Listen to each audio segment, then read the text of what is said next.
রশিদ আহমদ গাঙ্গুহি এমন ভাবে আমার মাওলার আশিক। এক আল্লাহর বান্দা একদিন তাকায় দেখে রশিদ আহমদ গাঙ্গুহি রহমাতুল্লাহ আলাইহি এই পরিমাণ আল্লাহর মোহাব্বতের মাতোয়ারা হয়ে গেলেন।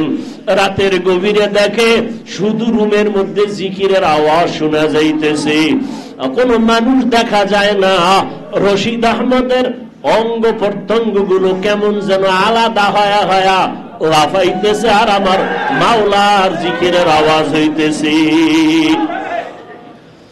রুমের ভেতরে তার অঙ্গ প্রত্যঙ্গ গুলো কেমন যেন আলাদা মনে হয়, আর আওয়াজ আসতেছে আল্লাহু হাজিরি আল্লাহু নাজিরি আল্লাহু মাওজুদি আল্লাহু মাই। দুনিয়াতে বাবা চিনলাম, বাবার জন্য পাগল হয়ে গেলাম। দুনিয়াতে মা চিনলাম, মায়ের জন্য পাগল হয়ে গেলাম। দুনিয়াতে ক্ষমতা চিনলাম, ক্ষমতার জন্য পাগল। দুনিয়াতে টাকা চিনলাম, টাকার জন্য পাগল। দুনিয়াতে সম্মানের জন্য পাগল। দুনিয়াতে ভাই চিনলাম, ভাইয়ের জন্য পাগল। দুনিয়াতে সব কিছুই চিনলাম, পাগল হয়ে গেলাম। আর একদল মানুষ শুধু আমার মাওলা পাকের তালাশে দৌড়ায়। ওরা টাকা চিনে নাই, বাড়ি চিনে নাই, গাড়ি চিনে নাই। ওদেরকে আমার মাওলা এমন ভাবে কবুল করেছেন, ওরা খানা খাইতে গিয়েও তালাশ করে আমার মালিক। ওরা ঘুমের মধ্যে গিয়েও তালাশ করে আমার মালিক। আমার মাওলার তালাশে পাগলের মতো দৌড়ায়। আমার আল্লাহর মোহাব্বত যেখানে পাওয়া যাবে সেখানেই দৌড়ায়। আর চোখের পানি ছেড়ে কান্না করে। রাতের গভীরে কেমন যেন ঘর থেকে গুনগুন কান্নার আওয়াজ। ওই বান্দার চোখে পানি, জবানে আমার মাওলা পাকের জিকির। যতই আমল করে আর কাঁদে আল্লাহ, যেইভাবে জিকির করা দরকার ওইভাবে তোমাকে ডাকতে পারি নাই। সন্তান যদি ভালো করিয়া মা বাবাকে ডাক দেয়, মা বাবা সাড়া না দিয়া পারে না।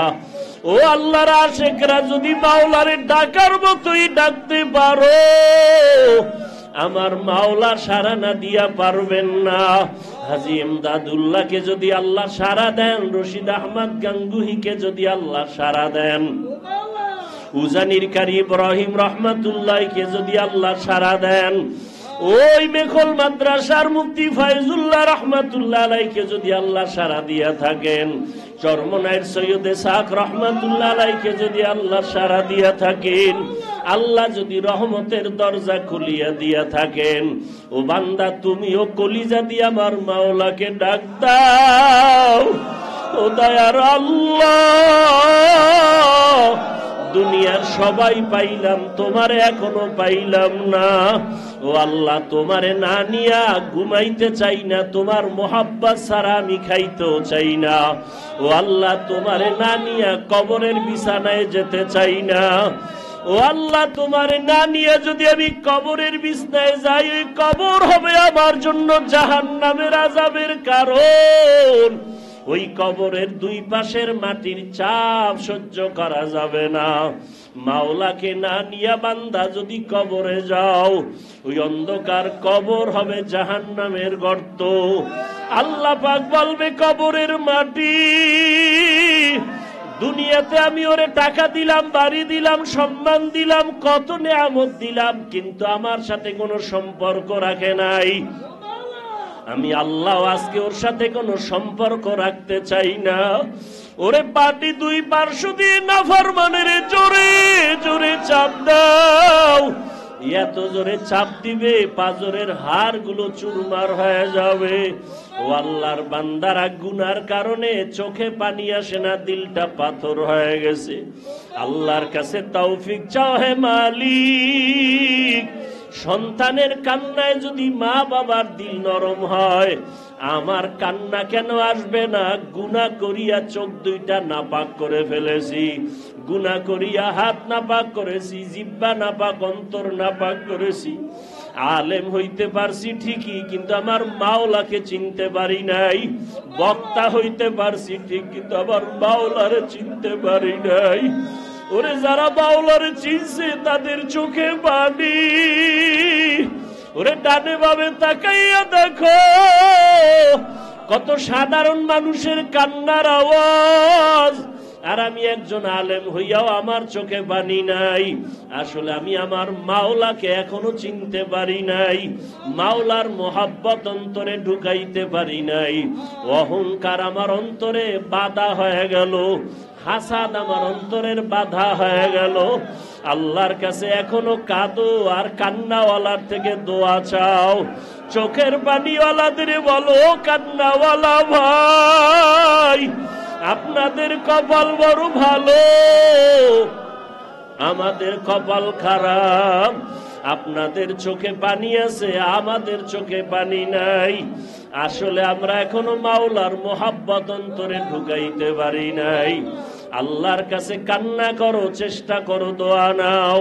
না হয় দুনিয়া কিছুই না, মরণের কষ্ট বড় কঠিন, জাহান্নামের আযাব বড় কঠিন। আল্লাহর কাছে চোখের পানি ছেড়ে মাপ চাও, মনেরে বুঝাও রে মান। আজকে ডানে বামে কত বন্ধু, কত কিছুই ছিল, দেখো মুহূর্তের ভিতরে কি মাওলা দেখাইয়া দিলেন। এত বডিগার্ড, এত সিকিউরিটি গার্ড, আমার মাওলায় যখন ধরে আর কেউ তাকে রক্ষা করতে পারে না। ও গুনাহগারেরা, গুনাহ নিয়ে কবরে গেলে কেউ তোমার ডানে বামে যাবে না, সবাই বিদায় দিয়া বলবে একা কবরে পড়িয়া থাক। হাসরের ময়দানে একা যখন দাঁড়াবো, আমার মা আমার বাবা আপনজন কেউ আমার সামনে আসবে না। গুনার পাল্লা যদি ভারী হইয়া যায়, আমার আল্লাহ বলবে কে ধর, জাহান্নামের শিকল লাগাইয়া ধর। জাহান্নামের আগুনে কলিজাটা ভুনা হয়ে যাবে। কান্না করতে করতে সেদিন চোখ থেকে রক্ত পড়া শুরু হয়ে যাবে। হাসরের ময়দানের কান্না থেকে এখন কান্না বড় ফায়দা। ও আল্লাহ, একজন আরো খালি ফিরাইয়া দিয়েন না, আপনার মারেফতের নূর আমাদের সিনায় দান করেন। পায় তখন চ্যালেঞ্জ দেয়, দেয় না, যে আমার লেখার যে পেপার, এটার উপরে চ্যালেঞ্জ, আমি এই নাম্বার পাবো না, আরো বেশি পাবো। চ্যালেঞ্জ দেয় না, দেয় না? চ্যালেঞ্জ দেয়। তখন চ্যালেঞ্জ গ্রহণ করে আর ওই ছাত্রকে ডাকে, তুমি কি লেখছো না লেখছো তোমারটা তুমি দেখো, আসো। কিয়ামতের দিন আল্লাহ আমলনামা দিয়ে বলবেন, তুমি তোমার হিসাব করো। প্রকাশ্যে অপ্রকাশ্যে গোপনে কখন কি করছো সব লেখা আছে। হাত সাক্ষী দিয়ে দিবে, জবান সাক্ষী দিয়ে দিবে, পা সাক্ষী দিয়ে দিবে। অত্যাধুনিক ক্যামেরা বের হইছে, রেকর্ডিং ক্যামেরা, সিসি ক্যামেরা। সব অন্ধকার, কিন্তু ক্যামেরা সব রেকর্ড করতেছে স্পষ্ট দিনের মতো। এই ক্যামেরায় সব ধারণ করে, রাতের অন্ধকারেরটাও দিনের মতো। না মানুষ মেধা দিয়ে তৈরি করছে না? এই মেধা কি দিছেন? সে আল্লাহ বান্দারটা পারবেন না?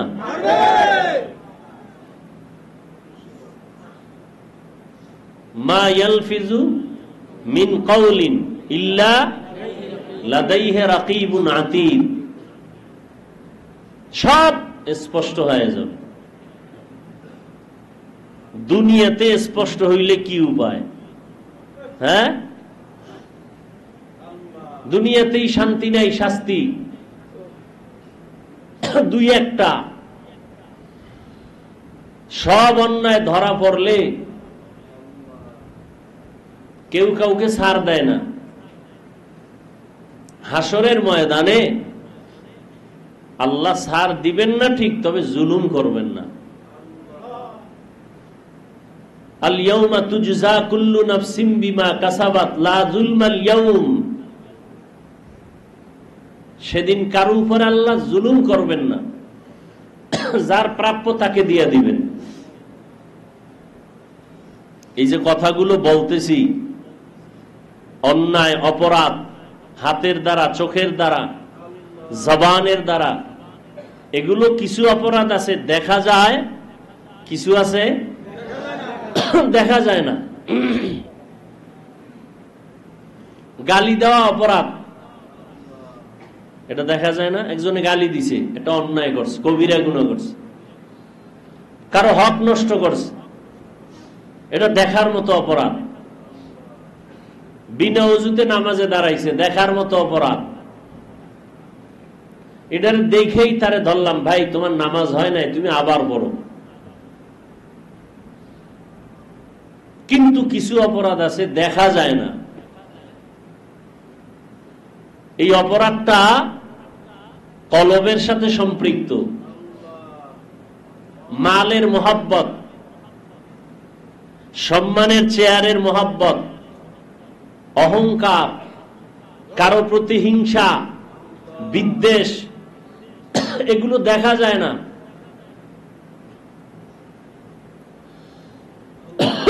দুনিয়াতে এই অপরাধ থেকে উম্মতকে মুক্ত করার জন্য আল্লাহ চান। আর এই মুক্ত কিভাবে হবে?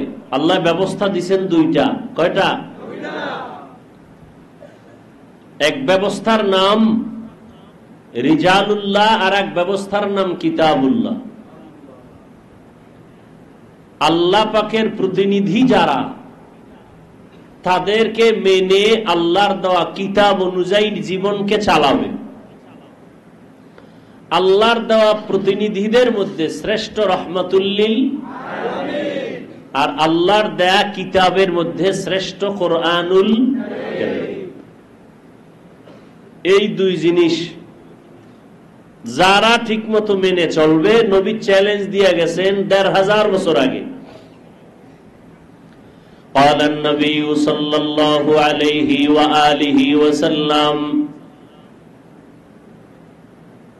تركت فيكم أمرين لن تضلوا ما تمسكتم بهما كتاب الله وسنة رسوله। দুই জিনিস রেখে গেলাম, যদি ধরে রাখো তাহলে তোমাদের কোনোদিন ঈমানও যাবে না, সম্মানও কমবে না। দুইটার গ্যারান্টি, ঈমানও যাবে না, সম্মানও। এক নম্বরে কোরআন, দ্বিতীয় রসুলের সুন্নত। দ্বিতীয় কি? কোরআন আর সুন্নত। এই দুইটা আজও যাদের কাছে আছে, এদের ঈমানও আছে, সম্মানও আছে। আর এই দুইটা যাদের কাছে নাই, তাদের ঈমানও নাই, সম্মানও নাই। এখন আপনারা বলেন, ওলামায়ে কেরামের কাছে এই দুইটা আছে না নাই? আপনাদের কাছে ডাইরেক্ট না থাকলেও ইনডাইরেক্ট, যারা কোরআন পড়তে পারেন না, কোরআন ওয়ালাকে অন্তরে ধারণ করেন, সুন্নত অনুযায়ী চলেন, তাহলে আপনাদের কাছেও আছে। এরপরও সম্মান মাঝে মাঝে কমে আবার বাড়ে, হয় না? হয় না? কারণ কি? দুই জিনিস আছে ঠিক, কারোটা কম আছে, কারোটা বেশি আছে। কি? একজন আলেমের ডান হাতে দেখলাম স্বর্ণের আংটি লাগানো। কিসের আংটি? পুরুষের জন্য স্বর্ণ পরিধান করা হালাল না হারাম? একজন আলেম, সে কি নামদারি আলেম, বুঝেন না? একটা কথা মনে রাখবেন, আলেম আর নায়েবে নবী বা নায়েবে রসুল, ওয়ারাসাতুল আম্বিয়া, এরা এক না। আলেম হওয়া এক জিনিস, ওয়ারাসাতুল আম্বিয়া হওয়া আর এক জিনিস। নবীর ওয়ারিস, সব আলেম নবীর ওয়ারিস না, সব আলেম নবীর ওয়ারিস না। তো নবী তো বলছেন, দুনিয়াতে সব থেকে ভালো আলেম, দুনিয়াতে সব থেকে খারাপ তাও আলেম। ইন্না শাররাস শিরারুল উলামা ওয়া ইন্নাল খায়রা খায়রুল উলামা। ভালোর থেকে ভালো আলেম, খারাপের থেকেও খারাপ নবী বলে গেছেন। আবার ওলামায়ে কেরামের সম্মান অনেক উপরে, তাও নবী বলছেন, আল্লাহ কোরআনে বলছেন। তাহলে আলেম আর নবীর ওয়ারিস কিনা? সবাই আলেম হতে পারে, সবাই নবীর ওয়ারিস হতে পারে না। নবীর ওয়ারিস তারা যারা নবীর আদর্শকে পরিপূর্ণ জীবনে ধারণ করে। নবীজি তালিমের কাজ করছেন, দাওয়াতের কাজ করছেন, তাজকিয়ার কাজ করছেন, রাষ্ট্র বিনির্মাণে কাজ করছেন, করেন নাই?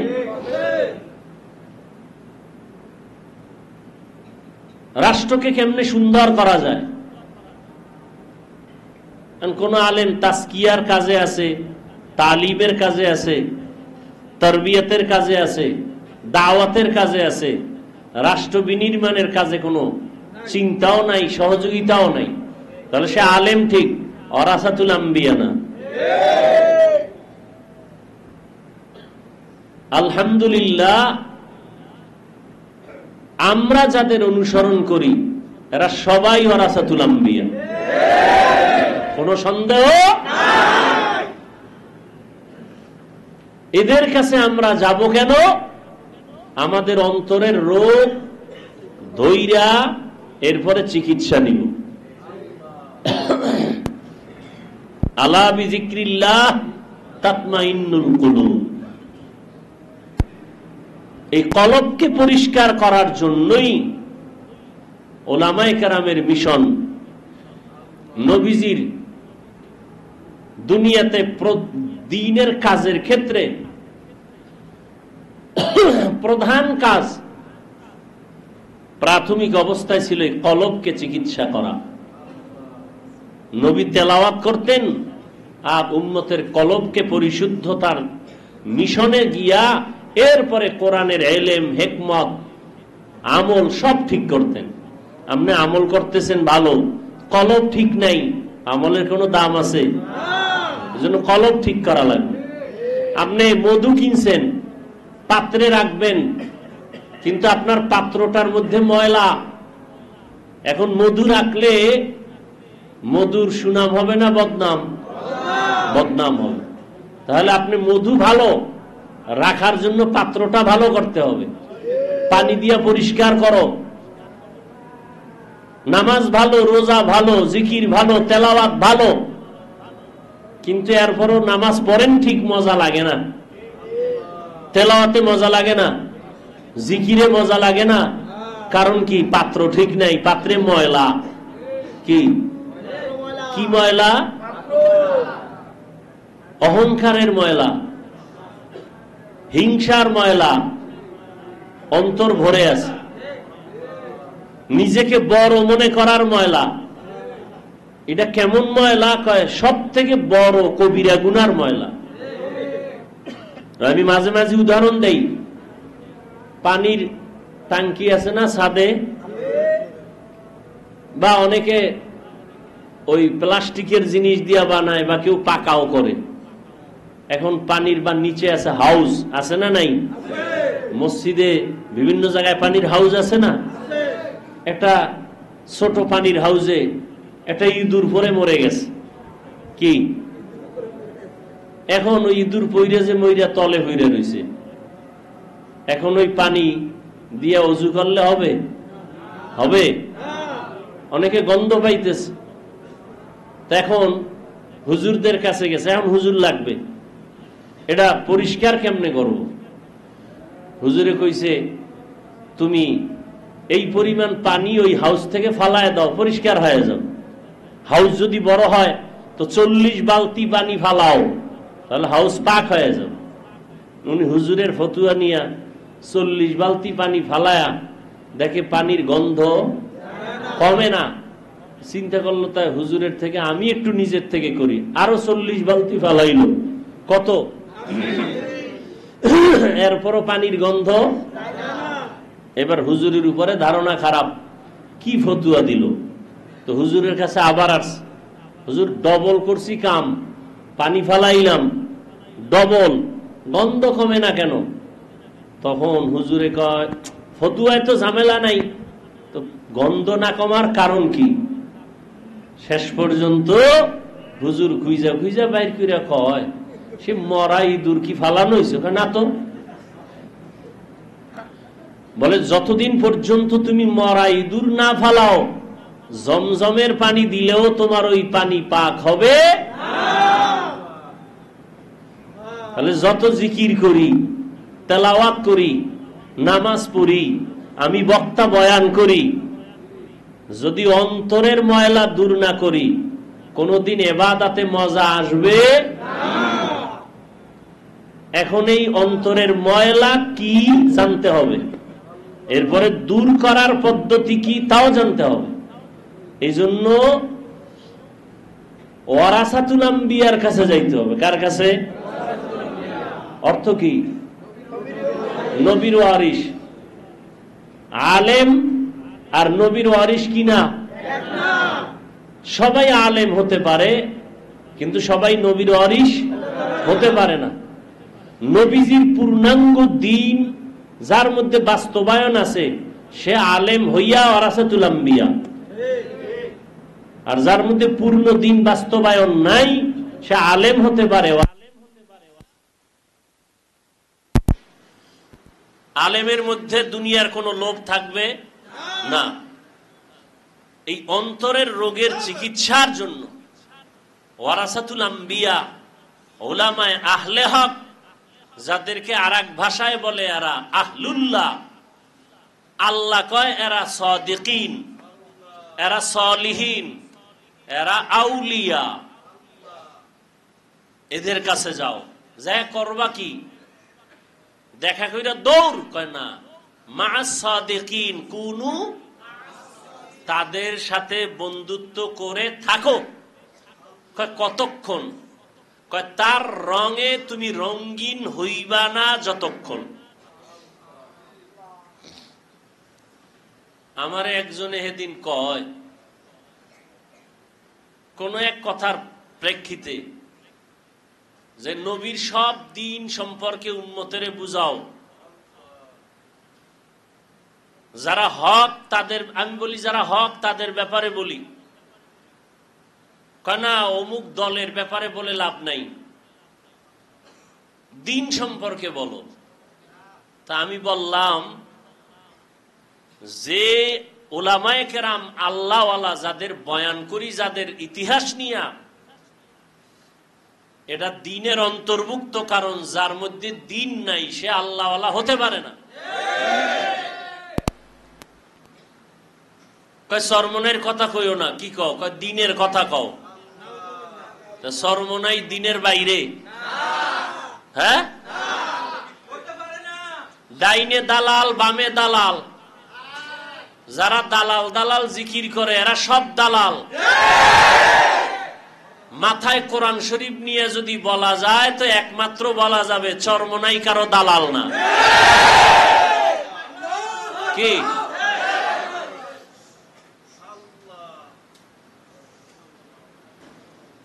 কেউ যদি প্রমাণ দিতে পারে, ওই দিন থেকে আমি চরমনাইয়ের নাম আর মুখে নিব না। যে তারা টাকা খাইয়া কথা ডান বাম করছে, কেউ যদি একটা প্রমাণ দিতে পারে, ওই দিন থেকে আমি চরমনাইয়ের নাম নিব না। আর এ পর্যন্ত আসি বিদায় আল্লাহ পাক বিজয় অবস্থায় রাখছেন। তার মানে কি অন্যেরা সব খারাপ? হ্যাঁ, এখন আমাদের চূড়ান্ত সময় উলামায়ে কেরাম এক হওয়ার। এখনো যদি হতে না পারি, লেখালেখি করি, বিরুদ্ধাচরণ করি, অমুকের এই দোষ, অমুকের এই দোষ, তাহলে আপনার দোষের অভাব আসেনি। আপনার মাইয়ার দোষ, পোলার দোষ, বউয়ের দোষ, এরকম দোষ খুঁজলে বউ রাখা যাবে না। এরকম দোষ খুঁজলে সন্তানের পরিচয় দেওয়া যাবে না। এরকম দোষ খুঁজলে ইমাম সাহেবেরা রাখা যাবে না। কথা ঠিক না? দেখতে হবে যে দোষটা কি ব্যক্তিগত না সামাজিক কোনো বিষয়। ব্যক্তিগত দোষ আমার আছে, আপনার আছে, এটা থাকবেই। এজন্যই তো আমরা মানুষ, এজন্যই তো মানুষ। এইটাকে দইরা এখনো যারা আলেমের পিছনে লেখালেখি করে, আল্লাহর কাছে দোয়া করি এদের হেদায়াত দান করুন। মুখে বলে আমরা সবাই এক হয়ে যাই, কেউ কারো বিরোধিতা করব না, ভিতরে গিয়া রাতের আধারে বিসমিল্লাহ ছাড়া, কলম ছাড়া লেখার মতো একটা পেপার আছে না নাই? হ্যাঁ, লেখালেখি চলতেছে। নাম কি? আহা, এত পরিমাণ গুজব, এত পরিমাণ মিথ্যাচার। আলেম হইয়া আলেমের বিরুদ্ধে কিভাবে লেখে এটা আমার বুঝে আসে না। আমরা সব কিছু ভুলে গিয়া নতুন করে আমরা ওলামায়ে কেরাম এক হইয়া দিনের পথে যদি আগায় যাই, তাহলে বিজয় আমাদের খুব নিকটে ইনশাআল্লাহ। আল্লাহ সবাইকে তৌফিক দান করেন। এই ফেসবুকের লেখালেখির থেকে নিজেদেরকে কন্ট্রোলে রাখি। তো যে কথা বলতেছিলাম, আমাদের উলামায়ে আহলে হক ওয়ারাসাতুল আম্বিয়াদের কাছে আসার মাকসাদ একটা, আগে বুঝতে হবে কেন আসি। আপনি এখানে আসবেন আর যাইবেন আর খিচুড়ি খায়া দৌড়, হ্যাঁ, কোনো ফায়দা নাই। কেন আসবো এখানে, মাকসাদ কি, এটা বুঝতে হবে। আমাদের কলবের চিকিৎসা বলবেন, এজন্য তো বহু জায়গা আছে। হ্যাঁ, সব জায়গায় যাবেন। রোগ আছে তো যেখানে চিকিৎসক আছে সেখানে যাব, যার ঔষধে ভালো হয়। কি বলেন? যার ঔষধে ভালো হয়। তো এখানে আমি ডাক্তার না, কিন্তু একটা কথা আগেও বলি, আল্লাহর প্রিয় কিছু বান্দা থাকেন, তাদের নজরের মধ্যে কিছু পাওয়ার থাকে। নজরে কি থাকে? কে দান করেন? কোরআনের ভাষায় এই পাওয়ারের নাম ফুরকান, হাদিসের ভাষায় এই পাওয়ারের নাম ফেরাসাত। এই পাওয়ার আল্লাহ তাদেরকে দেন যারা তাকওয়ার উপরে মুজাহাদা করেন। ওয়াল্লাযীনা জাহাদু ফীনা লানাহদিয়ান্নাহুম সুবুলানা ওয়া ইন্নাল্লাহা লামাআল মুহসিনিন।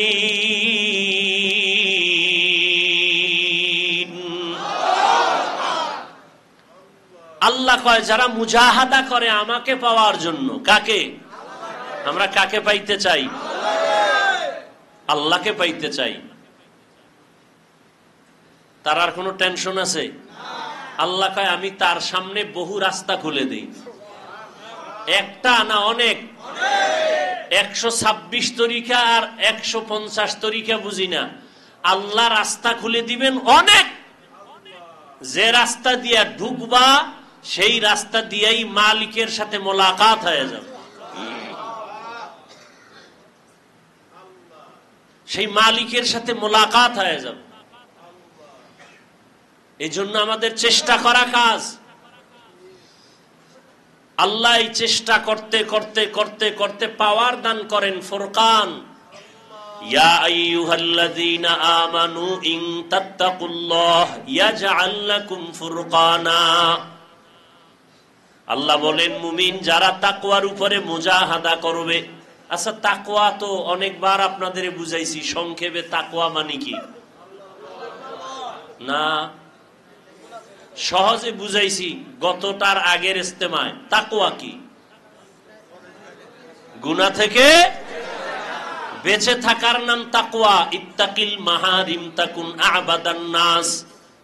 রহমতের নবী বলেন, তুমি আল্লাহর নিষিদ্ধ কাজ থেকে নিজেকে বাঁচায় রাখো, তো মানুষের মাঝেও তোমার সম্মান হবে, আল্লাহ মর্যাদা বাড়াবেন। খাওয়ার বেলায় সাবধান, কদম দেওয়ার বেলায় সাবধান, ঘুমানোর বেলায় সাবধান। এই আমি যে এখন ঘুমাবো, ঘুমটা আল্লাহর জন্য কিনা, ঘুমটা সওয়াব না গুনাহ? নামাজ বাদ দিয়ে ঘুমাইছেন, সওয়াব। খানার বেলায় চিন্তা করবেন খানাটা হালাল না হারাম। আল্লাহর আইনে যদি হারাম হালাল হয় খাবেন, না হয় না খায় মরবু, তারপরও হারাম খাওয়া যাবে না। গুনাহ থেকে বেঁচে থাকার নাম হলো, বলেন, গুনাহ থেকে বেঁচে থাকার নাম। আমি যে কদমটা দিতেছি, হাঁটতেছি, কোথায় যাব, আমার অন্তরের ধারণা চিন্তা কি? আমার এই নিয়তটা যদি পরিশুদ্ধ করে কদম দেই, সাথে সাথে আমার প্রত্যেকটা কদমে কদমে সওয়াব। নবী বলেন, ঘর থেকে বের হইয়া যেই উম্মত আলেমদের মোলাকাতে রওনা হয়, প্রত্যেকটা কদমে কদমে সওয়াব। আবার আল্লাহ তাআলা ৭০,০০০ রহমতের ফেরেশতা তার সাথে কাফেলা বানায় দেন। আতিনা ফি দারে দুনিয়া না হাসান, আতিনা ফি দারে উকবা না হাসান, ইয়া গিয়াসাল মুস্তাগীসিন আহদিনা লফতিখারা বিল উলুমে ওয়াল গিনা। হর গড়ি দে नेक तू तैयार है, जो न मांगे उससे तू बेजार है। ভারতবর্ষের বড় একজন কুতুবুল আলম রশিদ আহমদ গাঙ্গুহি রহমাতুল্লাহ আলাই, নাম শুনছেন না? দুনিয়ার বিশেষ করে আমাদের ভারত, বাংলাদেশ, পাকিস্তান সহ সব লাইনের আলেমরা রশিদ আহমদ গাঙ্গুহিকে ভালো করে চিনে। রশিদ আহমদ গাঙ্গুহি রহমাতুল্লাহ আলাই এত বড় আলেম, এত বড় ফকিহ, তিনি একজন সাধারণ পড়ুয়া আলেম হাজী ইমদাদুল্লাহ মুহাজির মক্কির কাছে গেলেন। গিয়া হাতে হাত লাগাইছেন। কি লাগাইছেন? হাতে হাত লাগাইছেন, বাইআত নিছেন, তার সবক আদায় করেন। কেউ প্রশ্ন করেছিলেন, আপনি এত বড় আলেম, আপনি হাজী ইমদাদুল্লাহর কাছে গেলেন কেন? সে তো বড় আলেম না। কয়, আমি এলেম শিখতে যাই নাই, আমি মাসআলা শিখতে যাই নাই, আমি যে এলেম অর্জন করছি এই এলেমের পাওয়ার বাড়ানোর জন্য গেছি, মারেফতের রং লাগানোর জন্য গেছি। তার কাছে যেই মারেফতে এলাহি আছে, আমার কাছে এলেম আছে, ফিকহ আছে, তাফসীর আছে, বালাগাত আছে, মানতিক আছে, সব আছে, মারেফতের রং নাই। কি নাই? আমি মারেফতের রং লাগাবার জন্য তার কাছে গেছি। মাসআলা দিব আমি, আর আমার রুহানিয়তের পাওয়ার বাড়াবেন তিনি। মারেফতের রং বড় কঠিন জিনিস। শরিয়াতরা মুকদ্দম দার একনু, মারেফত আজ শরিয়াত নিস্তে বেরু। शरीअत हो तरीक़त हो तमामी, हकीकत में मोहम्मद के गुलामी। ওখানে যাওয়ার পরে কি হয় জানেননি? এতদিন ভাবছি আমি বড় আলেম, আমি বড় মুফতি সাহেব, আমি বড় মুহাদ্দিস সাহেব, আমি বড় বক্তা, আমি বড় খতিব। হাজী ইমদাদুল্লাহর কাছে যাওয়ার পরে এখন কয়, আমি আসলে মানুষের কাতারেই নাই, আমি কিছু না, আমার এলেমের কোনো দাম নাই, আমি মুহাদ্দিস না, আমি মুফতি না, আমি কিছুই হতে পারি নাই। আমি যত বড় আলেম হই না কেন, মানুষ হতে আমি পারি নাই, আমি মানুষই হইতে পারি নাই। আমার থেকে একটা কুকুর ভালো। কুকুর মালিকের গোলামি করে না খাইয়া, বেতন কত পায়? কোন বেতন পায়? মালিকের সাথে বেদবি করে।